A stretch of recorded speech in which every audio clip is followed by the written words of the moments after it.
Salut les amis. Vous êtes-vous déjà arrêté un instant pour réfléchir à l'incroyable beauté des mots de Genèse chapitre 1, verset 1? Au commencement, Dieu créa le ciel et la terre. C'est incroyable, c'est merveilleux.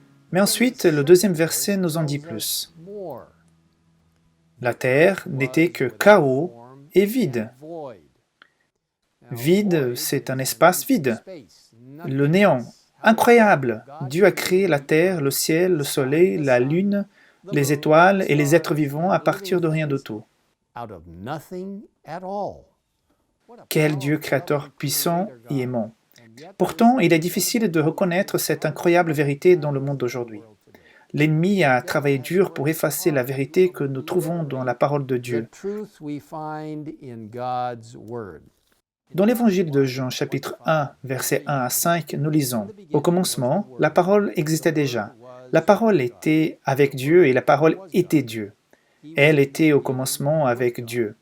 Tout a été fait par elle et rien de ce qui a été fait n'était fait sans elle. En elle, il y avait la vie et cette vie était la lumière des êtres humains.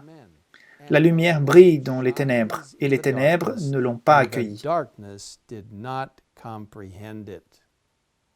Cependant, aujourd'hui, Dieu nous invite par sa puissance à être les lumières dans ce monde, pour faire savoir au monde qu'il existe un Dieu créateur qui nous a créés, qui nous aime, qui est mort pour nous et qui un jour, bientôt, reviendra pour racheter les siens.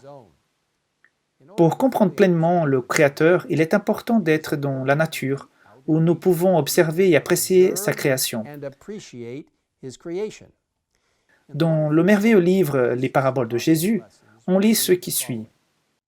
C'est ainsi que la création nous familiarise avec son auteur. La nature est le précieux manuel que nous devons utiliser avec les Écritures pour faire connaître le Seigneur et ramener à la bergerie les brebis égarées.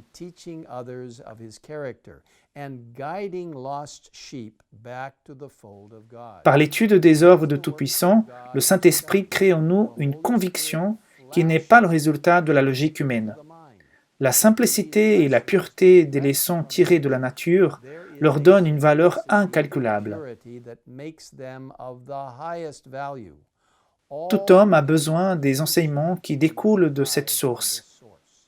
Les beautés de la nature éloignent l'âme du péché et des vanités du monde pour l'attirer vers la paix, vers la pureté et vers Dieu.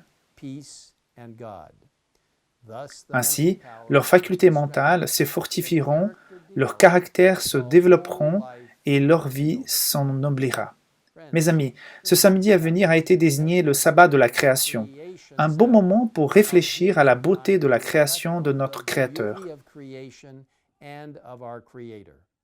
Cette journée mondiale de célébration de la création est organisée par le Geoscience Research Institute, une institution de l'Église adventiste du 7e jour et spécialisée dans la recherche originale et l'étude de la littérature scientifique et biblique.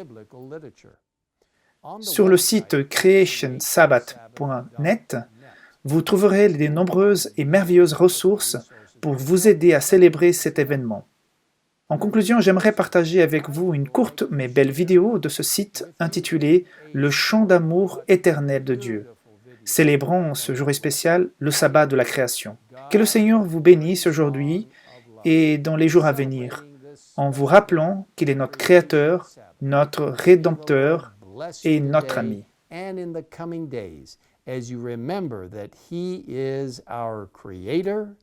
Redeemer and friend.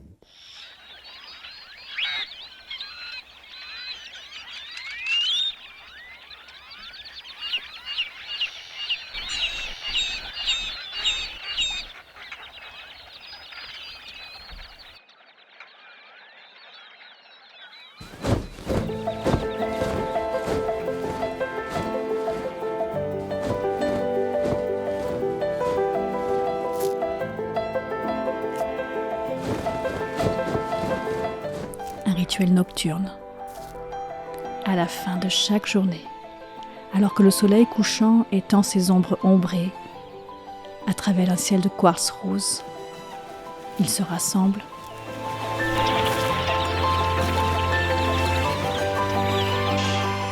ils se rassemblent pour prendre ensemble leur envol, dans une parfaite synchronisation. C'est un phénomène sans explication. Une danse mystérieuse, de louanges en communion. Un tourbillon plongeant dans un nuage glorieux et vivant. L'inclination naturelle de la créature, exaltant son créateur par des mouvements et des chants.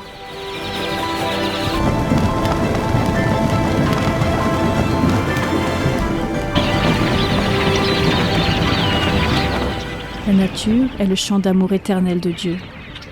Son amour n'est nullement mieux exprimé que dans l'humanité, le summum de sa création. Nous sommes la symphonie divine, belle et complexe de Dieu, l'apogée de sa créativité artistique. Alors que nous admirons la beauté du monde autour de nous, le monde qu'il a créé pour notre plaisir, nos cœurs ne peuvent s'empêcher de s'élever en adoration devant le Créateur.